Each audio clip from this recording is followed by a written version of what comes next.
Why so mysterious?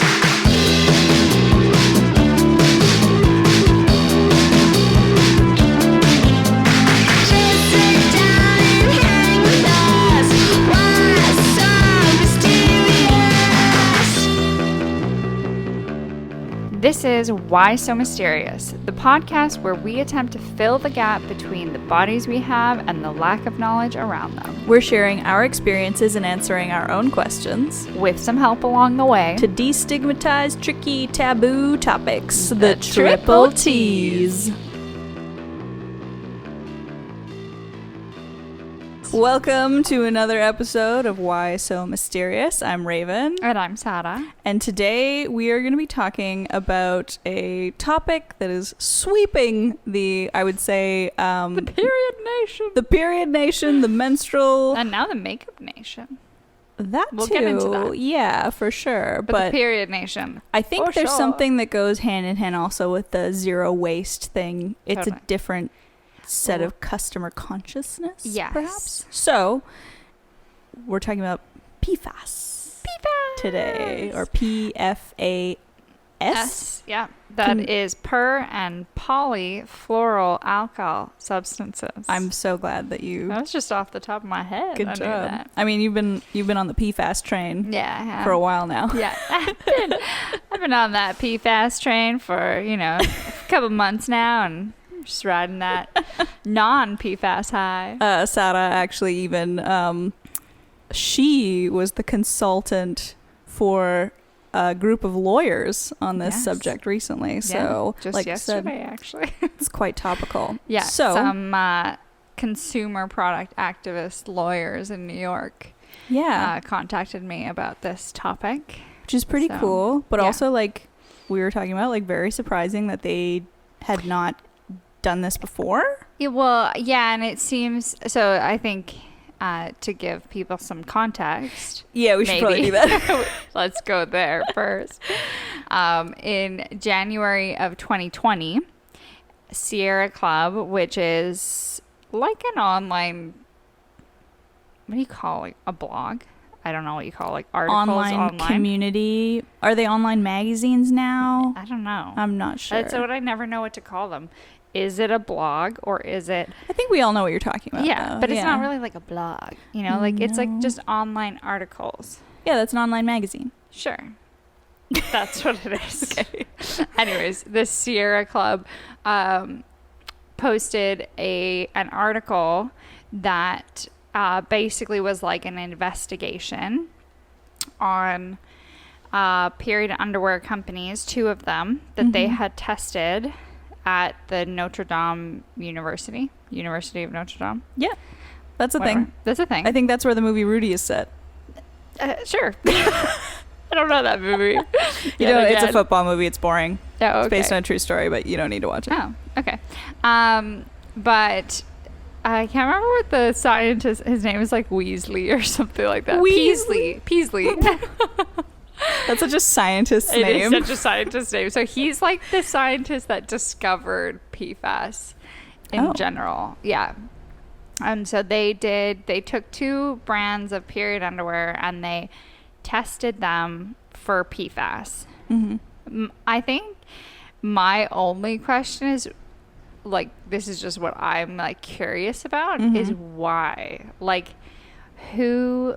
I feel like there was a mole inside one of the companies, or somebody like said something because, or someone with fabric knowledge like we do. That's what I would imagine happened. Because I'm like, hey, this is not general knowledge that people would know that what's in the underwear could be a contamination of PFAS. I mean, one would hope, yeah, it's not always the standard, that any apparel company would have a textile, at least knowledge-able person You would on their hope. staff. You would However, we've been proven wrong on this many times. Anyway, so this, this author and the scientist teamed up to do this test. Turns out the largest leading competitor of the period underwear space. I don't want to name their names. You don't have to. Let's Let's not just go say there. it rhymes with stinks. Just gonna say it. You've been waiting to use I mean, that you joke. use that. I love that joke. Anyways, so they tested positive and in like high volume. Yeah, it wasn't just for positive. It PFAS. was like, oh, what the fuck? Yeah. Yeah. So that spurred like obviously people being like, what the fuck? Because PFAS is what's called a forever chemical. Yeah. So it's like a man-made chemical Mm-hmm.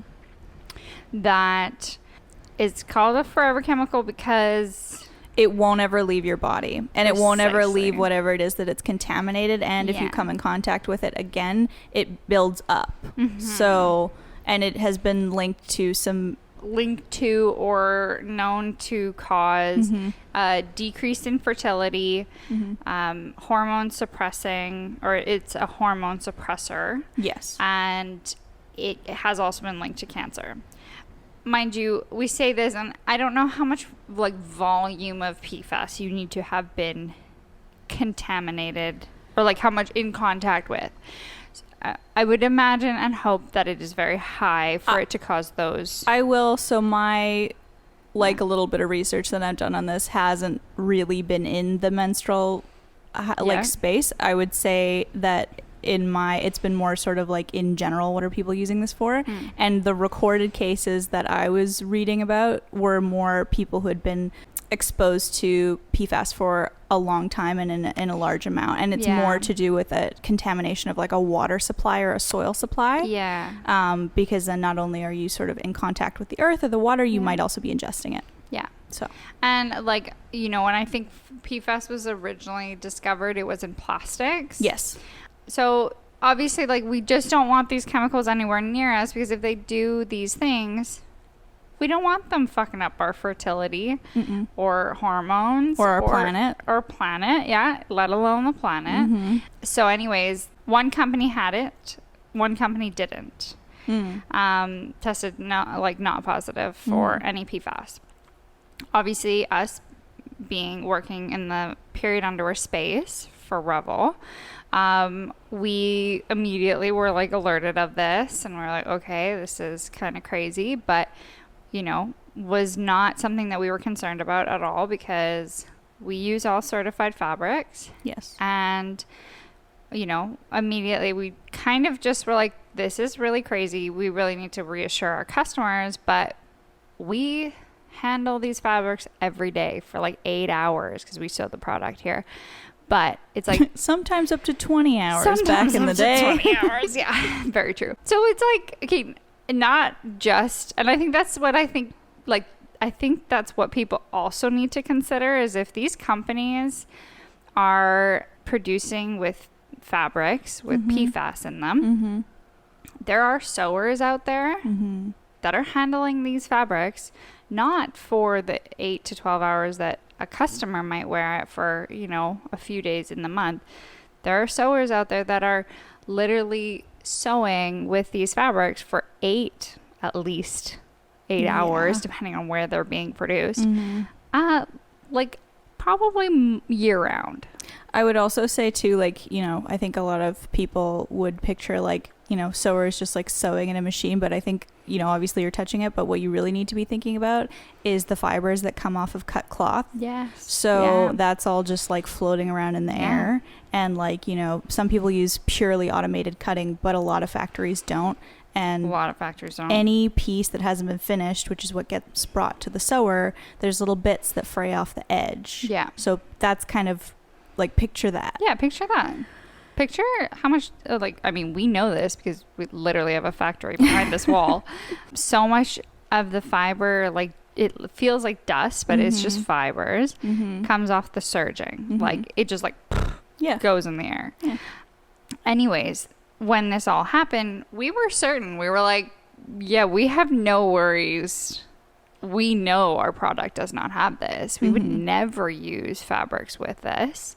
And we had lots of certification to back it up, which for, I would say, like a while, kind of like made the consumer feel safe and feel comfortable. Totally. Until the companies that were testing positive with PFAS started saying they had the same certifications that we were using. And also, like, kind of flat out denying it for a while, too. Denying it, yeah. Which, like, to be fair, if you're looking at, like, a bunch of different brands and then you have this information and then the company's saying, like, that's not true, then, yeah, you'd look at everybody and be like, well, who is telling the truth? Yeah, exactly. Fair and enough. I think it's fair enough that consumers were like, okay, you're saying you're certified, but I don't know, because this other company that did test positive is also saying they're certified. Yes.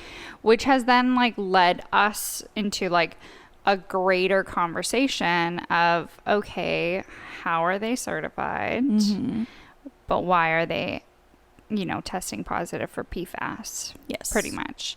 And I mean, like, today's episode is a little bit like, we're talking heavy about Revel right now, but that's because of how important we think PFAS is to address. Like, just because we don't have PFAS, we need to address PFAS in the environment and products that we use and stuff like that, because it relates to the things that we talk about on this podcast. Yeah. Is Reproductive anatomy. Exactly. Struggle, like, articulating this sometimes because, as you know, with my background as a child, I struggle not to sound too, like, woo-woo, but Yeah. I do have moments. In my personal life as well as in my professional life, kind of operate in the space of sustainability. What does that mean? What is the bigger picture? Yeah. What are people think is important? Yeah. And I feel like anyone who is wearing menstrual underwear and making a conscious choice to buy it that's not purely, like, economical in terms of, like, you'll save money by not having to keep buying disposables, they are also very interested in what am I putting on my body? Totally. And what is the bigger picture of that? Definitely. And, like, period underwear consumers are early adopters to traditionally. We're using a different form of product that hasn't been on the market super long, and then something comes out that says these are actually really toxic, and there's been bad history with, you know, plastic pads before and tampons. So it's not like unheard of that the menstrual industry has yet another, like, you know, bad product that comes out. It won't be the last. It won't be the last, but I think it's really important that we know who are the bad players and that these things are super avoidable. Yes, and Like, also, like, super what are the avoidable. questions that we as, like, the consumers of products in general can ask to actually, like, empower yourself as a conscious consumer? Not to just ask a question that you don't really understand because it's sort of, like, buzzing around, but, like, let's kind of get to, like, what is acceptable from a company. Yeah, exactly. So, if that makes sense. I know. And I think who, like, the generations now are way more like setting the rules of what is acceptable of corporations, but, like, I mean, we talk about it all the time. Corporations suck a lot of the time. It just reminds me of what's her name, Greta Thunberg at that conference to all those billionaires. How dare you? Yes. And that should be the vibe always when something like this comes out. It's like, shame on you. But I think what we wanted to do today is address, in this particular instance, we have a lot of fabric knowledge. Yes. And what a lot of these articles are coming out is, like, there's PFAS in the underwear. Yeah. There's clear PFAS contamination, and we've been looped into some articles as, like, the good ones, obviously. Oh yeah, we should say that, like, somebody of their own accord took Revel undies and had them tested. Yes, exactly. Which is something that, like, also, and we'll probably get into this a little bit, but, like, we as a company, because it's important to us, would do that, but the testing is extremely expensive. It's expensive. So it's not accessible for everyone. Yeah. But we are in the process yes, we're working on getting it. our own testing. But this, and we can put the link, actually. I think it would be a good link to put in. And it's an article by Leah Sedigi. I think that's how you pronounce her last name. I hope so. I hope so. From Momavation, and she basically bought, like, I think 14 brands, like 14 of the main brands from across the world. And totally, like, we had nothing to do with it. We didn't even know. She just bought it as a customer. We didn't even know what she was doing. So it was off the shelf. Yeah. Absolutely. And then, I don't even know what style or whatever. I don't know either. No. I don't know if we even looked at it. No, we did look it up. Yeah. Because someone who reads their like articles or whatever, it's another one of those online article places. Anyways, or blog. I don't know. Let's just call it a blog for the sake of simplicity. Okay. Someone reads their blog. Yes. That is also a customer of ours. Yes. And requested that they test our underwear. Right. Again, unbeknownst to us, this is all, and then she buys our underwear, tests it, and our customer lets us know. Mm-hmm. She didn't even let us know. Like, we didn't even know the article was out. Anyways, not surprising to us, we're on the best list. We have zero trace of PFAS in our underwear.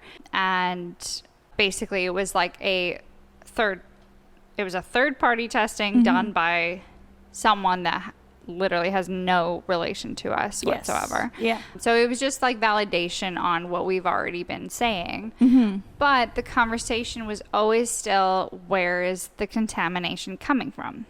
Yeah. So then it became a conversation of like, okay, the fabric has it. Like, it's clear that the fabric is where the PFAS is coming from. But like, where is it coming from? Like, how is it interacting? At what point is it acquiring PFAS? Yeah. And you and I had talked about this many times. Once we saw that companies were using the same certifications we were. So maybe we should just take a moment I want to just specifically say the certification we've had a lot of customers kind of come up against, and it is also like the most common, but don't get it twisted, it's not easy to get that certification, but it is common, and like that's okay. It's common, and it should be common. It should be. Everyone should be doing this. So it's called, I always knew it as Oecotex, but then I heard an interview with a guy who actually works for Oecotex, and he was calling it Oecotex. Really? Yeah, so I've always called it Oecotex. I always called it Oecotex. I'm not sure. So I think Oecotex?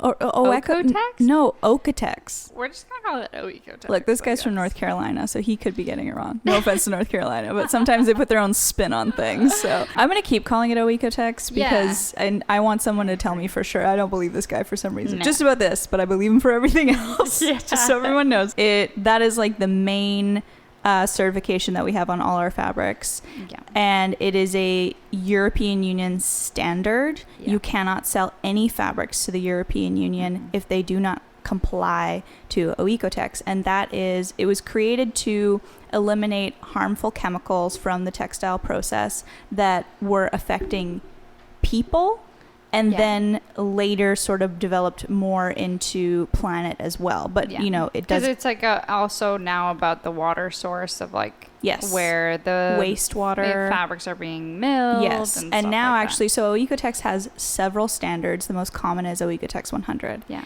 And that includes PFAS, formaldehyde, because I don't know if you listeners know this, but formaldehyde is actually very common in fabric finishing, chemicals like that. And so nobody wants sorry to interrupt, is formaldehyde the one that makes it not mold? It's a preservative, but it's also used in softening. So formaldehyde is actually a very versatile chemical, but it is very, very dangerous. So I don't think they even use it in mortuary anymore, because it used to be used in embalming. Oh. But now, because it's so dangerous to the morticians who are using it, of course, they don't use formaldehyde. I believe. I'm pretty sure they use something else now. So Oecotex 100 is the most common one. And then Oecotex now has evolved into, they have like a green label, which goes on to, it's more of like a wastewater management, and also like it encompasses more of the earth. And then they also have, and I forget what it's called, but now they have a new one that is a finished product certification. So the whole garment, so it's for retail. And retail, anyone who sells retail can get the tag when they've had it certified. So when you go into a store, it's on the hang tag. That it's fully certified to not have all of these chemicals. And that tag is incredibly difficult to get, because it also encompasses your supply chain and your manufacturing, the human cost. Good. So you That's need amazing. to, it literally is like your sewers only work a certain amount of hours a Yeah. day. They get paid a certain amount. Like it's the whole thing top to bottom, the full supply Oh, chain. wow. So I think we should all be striving for that. Yeah. So anyway, this is a very excellent certification. Yes. But like we said, it's very common because most fabric companies want to be able to sell to the European Union. Yeah, absolutely. We went to a fabric cut out show. a huge Massive market. Do you have, so I used to work in, I might end up going on some tangents. You might have to hold me back a No, little it's bit. fine, But whatever. I used to work in interior textiles Yeah. before I had this job. And do you have any idea how much English people redo their walls and furniture? Oh my god! I can England only is imagine. obsessed with recovering things. Recovering, yeah. And like here in the West, we just throw it in the garbage and go to IKEA. Yeah. So if you don't want to sell to, and I know England is no longer in the EU, I'm sorry. Yeah. But I'm sure that they still have some of these standards. So yeah. it's just a different, you're going to cut out a huge market. And when we went to a fabric show Yeah, in pre-COVID Paris. in France, Mhm. every single fabric had the Oecotex Oh yeah. tag. Yeah. Absolutely. Yeah. It would So- have to. So it is common, Mhm. but it's difficult to get, but it's worth getting Oh if yeah. you are a and wholesaler. Trust me, it costs more. It is not. yeah. It isn't. You can, and then I think that's why some fabrics, like why some companies don't have it. If you're shopping at, say, like one of those super fast fashion online companies, they're Yeah. not going to have certified Fashion fabric. Nova. Yeah, exactly. I was like, I don't know if we can bash them here, but they are not going to be using certified fabrics because you pay more per meter for sure. Absolutely. Somebody just chimed in here to confirm Yes. with us to let you know that it is Oecotex made in green, which is the full supply chain, Yeah. straight to the retailer tag Mhm. that assures you that that product in its finished form has complied with human and environmental standards that are truly, I would say, the gold standard. The other thing, Yeah. real quick, is Oecotex updates their list of banned chemicals and banned business practices, Mhm. like the supply chain, every year. Yeah. And they actually just made their PFAS testing even more They did. intense I saw that. because this, we won't name brand, just kept saying, well, we're Oecotex certified. There's no way we have PFAS in our underwear. And they had to cover themselves. And then Oecotex is like, what? Like, excuse me? Yeah, okay, yeah, it is Oecotex certified. And then there is PFAS coming. So which I don't think it's on Oecotex.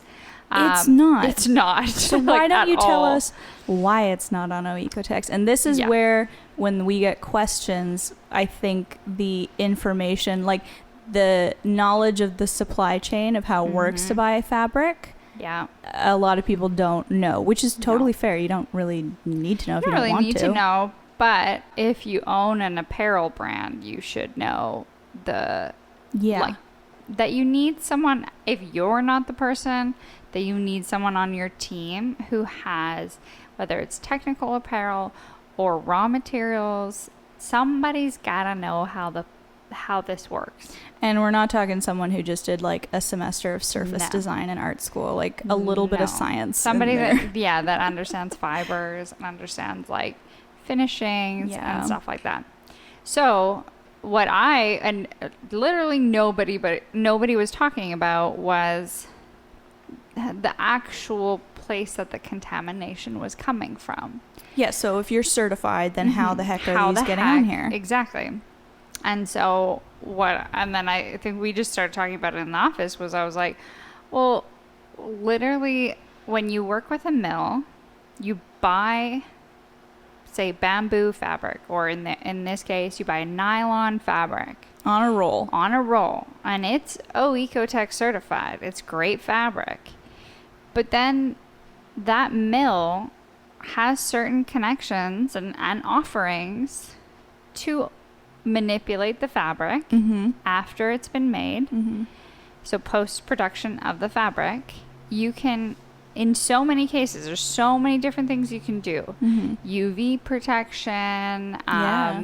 antibacterial, Stain resistant. stain resistant, and most importantly for this topic, water resistance. Mm-hmm. And so we're seeing PFAS found in period underwear. And what you can see with all of the brands that have tested high levels of it are that their outermost fabric repels and literally repels water. Mm-hmm. Which if you take a t-shirt Yeah. and you put water on it, it's going to soak through. Yeah. Pretty much any soft knitted garment Mm-hmm. is going to absorb water. Yes. There are certain ways you can spin a fiber to make it a little bit more repellent, which Mhm. doesn't include any PFAS. It's just how you spin it. Weaves are incredible. Yeah, exactly. You can do a Weaves lot are with a weave. incredible, which is exactly what we do. We choose a outer fabric that is like the actual fibers spun a certain way, so it'll hold the water on top of the surface for a little longer than the inside of the fabrics that will just absorb them. Mm-hmm.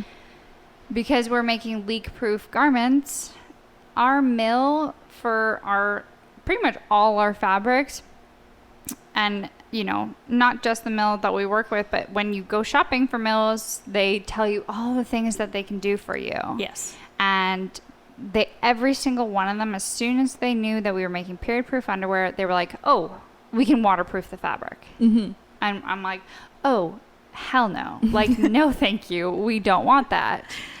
Because, especially, again, because of the background you and I have, Mm-hmm. we know that waterproofing, although in some cases is normal, like, say, for tents. Yeah, even necessary in some outdoor, like your classic, you know, Gore-Tex jacket or Sure. whatever outerwear. Yeah. There's waterproofing on that fabric. Mhm. That fabric is not naturally just 100% water repellent. No. But in those cases, it's fine. It's not interacting with your skin for 8 to 12 hours. Mm-hmm. And I don't want to put the blame on the mill, but they might not realize, or they might not have, I don't know, the standards that... Or like some just don't really care because it's not like the Yeah. waterproofing is free. You pay a cost per meter. You pay a cost per meter. So to it's just add it. a It's just like bonus. another sales feature. It's know? like getting heated seats in your car or Precisely. something. It's just like an added little bonus. Mhm.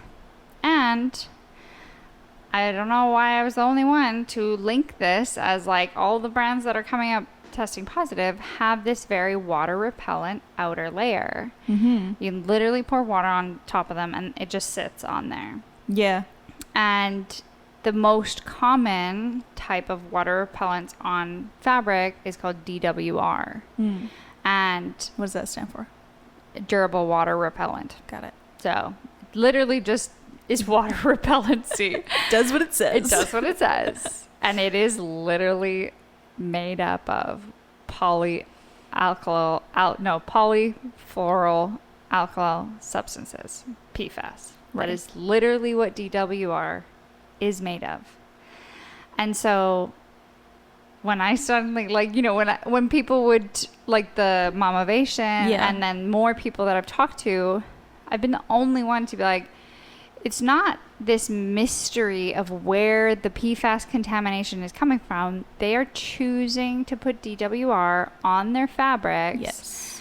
to make them more appealing to their customer because they're water repellent, leak-proof underwear. But you don't need it in the underwear. You're doing something wrong if the absorb, because really they're absorbent underwear. Yeah.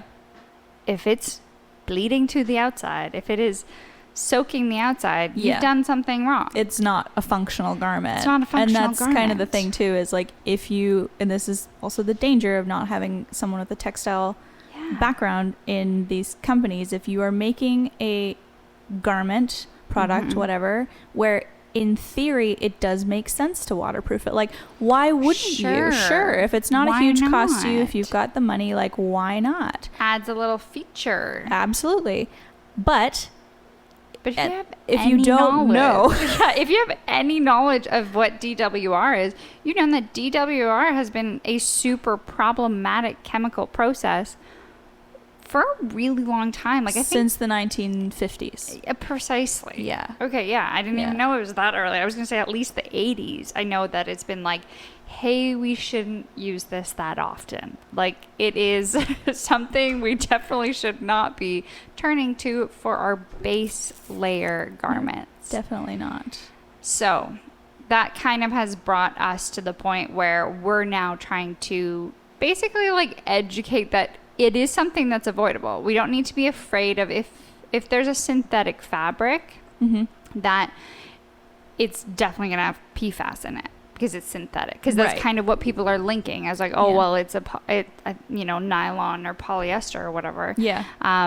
That those two don't always correlate. Mm-hmm. I think it's probably more likely that PFAS is going to sit on a polyester fabric It will. than a knit fabric, or sorry, a natural Right. fiber. Yeah, it will almost always be on a synthetic. It could Yeah. be on a blend, but also Yeah. just sort of in the rhetoric of this space, it's like, synthetic bad, natural Yeah, good. good. But I could talk to you you forever. could talk to, exactly, about how Natural is not exactly. what you think it is a lot of the time. No, definitely not. Yeah. It's just like, I could talk about that for days, but I'm not Yeah. going to. So not today. not today, but that is But, absolutely yeah. the case. So I think that's now what we're seeing is like, okay, well, we know all these brands, literally 65% of the brands tested positive for PFAS. So that's a huge portion. Do you think they've figured this out? Don't think Because here's so. the thing is if they keep denying it, and I don't know what they're saying They in this are moment. now saying that it's not that bad. That is, now they're not denying it because now multiple tests have Right. proven it. Yeah. They're just saying, don't worry, it's not that bad. Well, and here's the thing is in theory, we don't know how bad it is when it's Sure. in a garment, when it's up against your skin. Yeah. I understand the fear, especially around having it on your vulva, and especially if you're concerned about your vulva, you're probably concerned about your reproductive health, Yeah. and with all of the side effects of PFAS, yeah, that is not it's a good. big concern. However, like I said, most of the really concerning contamination is in people who are affected by the water supply and things Yes, like that. Of course. But the point is like, it's not that bad. It's that it is completely unnecessary. And avoidable. So we need to shift the It is focus so away avoidable. from how bad is it Yeah. to there is no reason. Exactly. There's just no reason. Do better. Yeah. Don't put DWR on your freaking undergarments. No need. No need. You I don't mean, even need we've to put it. proven that. Yeah. We've proven that there is no need, really. So it's like, and I think that was kind of what led us to have this conversation of like, it can be avoided. We are currently very easily avoiding it. Yeah. Still, we're going to test our fabrics every season just to keep our mills accountable and stuff like that. But I just don't want consumers to be afraid that there is, contamination, but no known source. It's like a phantom. Yeah, like it's just Right. there. I'm like, it's there because someone made a decision for it to be there. Yeah. And we also know this because we're very good at our jobs. Yes, we are. And also, we care. I'll just say, Yeah. like, on a personal level, like, for me, like, textiles in general, like, completely changed the trajectory of my career. I took a textiles course in my fashion design program, and it totally changed my life. I had no idea it was, like, a thing. Yeah. Then my first textile job was in interior textiles. And then the more I, kind of grew to know the industry and also kind of just develop my own like personal ethics as a human, then it changed my career again. The reason that I stopped working at that job was because I was seeing the amount of waste and the amount of unnecessary labor, and it just didn't sit right with me. No. And I wouldn't have left a very comfortable job to come work for, at the time, essentially a startup. Oh, definitely a startup. If the like ethics and morals of that company didn't Yeah. align with me, and I wouldn't still be working for you if Yeah. it didn't continue to do so. Exactly. There is a way for companies to care and still make money. That's the thing. Like, you're actually spending less because the DWR costs you. Absolutely. It's not free. It's not free. So, and then I think like what I also wanted to kind of relate to people is, or like to like, you know, share is you know, we know this, we know that it's the DWR, but it's not, and even though we're not in those offices where they're making those decisions. Sure. But we can show that Patagonia has changed all of their waterproofing because all of their waterproofed garments tested positive for PFAS. The PFAS scandal of the makeup industry now Yeah. is waterproofed makeup. Cosmetics. Yeah, cosmetics. And it's like, here we are with more, what's that word again? Anecdotal evidence. Right. That PFAS, just look at if the product is waterproofed. If it's waterproofed or water resistant, there is a chemical treatment that is making it do that, basically. Yes. And little consumer, you know, note here. If you are so inclined to write to a company and ask them questions about this, you can say, I see you have such and such certification, but you are claiming to have waterproof, Yeah. you know, capabilities. Like, are there PFAS in your products? Because then, first of all, the company's going to know that they're talking to someone who actually kind of knows what they're talking about. And then that's a really good question to ask. Yeah. Also, And- let companies know that you don't want them in there. No, exactly. That you do care. Yeah. That this is not right. You don't want, you know, PFAS on your eyelashes No. or on your vulva. No. None of us want it. No. We should just stop using it. We should. And also, I will just say, as someone who spends a lot of time like reading a lot of things about textiles, is there is always so much innovation going on in the world of Yes. textiles Yeah. and in the world of finishes. Yeah. There's so many other avenues to explore that aren't poisonous, that if you this is how we make these things accessible and affordable. Like back in the day when we started making bamboo, it was so freaking expensive, and now Yeah. everybody's asking for it. And you know, if you make a large volume of something, it becomes It's a more lot accessible, it becomes more affordable, Yeah. and it's the same thing here. Exactly. Exactly. And I think that's why we wanted to talk about it today. It's also like equip people with the knowledge of like know where it's coming from, because then you can say, hey, I know you're waterproofing this, and that is where your source of PFAS is coming from. Yeah, apparently they still don't know, so tell them we sent you. No. I'm like, how? It's so simple.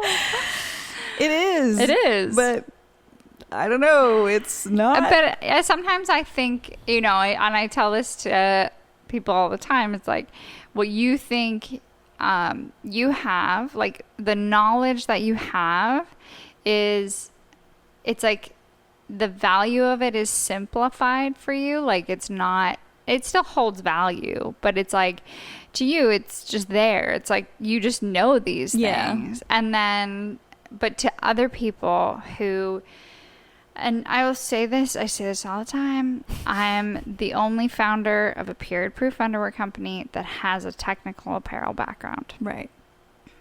Which is not surprising. Businesses, for the most part, are started by people in business. On rare occasions, someone who just has like a technical skill, really like, you know, wants to solve a problem and starts a company. Sure. But all the other companies were started by people who either had businesses or business people.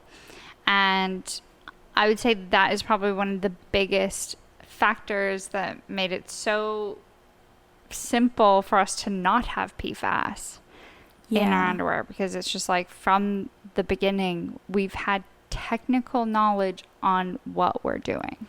I mean, you would hope that anyone who goes into business in whatever avenue that business is in, that you would like learn more about that thing that you're creating and selling, but like You would think. it's not super common Do still. you think the guys that made the pink glove did that? God. I don't even want to talk about the pink glove. It's okay, Ugh. guys, just Google it and then you'll feel real angry. I know. So It's really here's to annoying. being a better corporation. Also, if you are one of those people, then hire people who know. You have money. You can be an excellent manager and delegate. Exactly. It's totally possible. It is. I punched the microphone.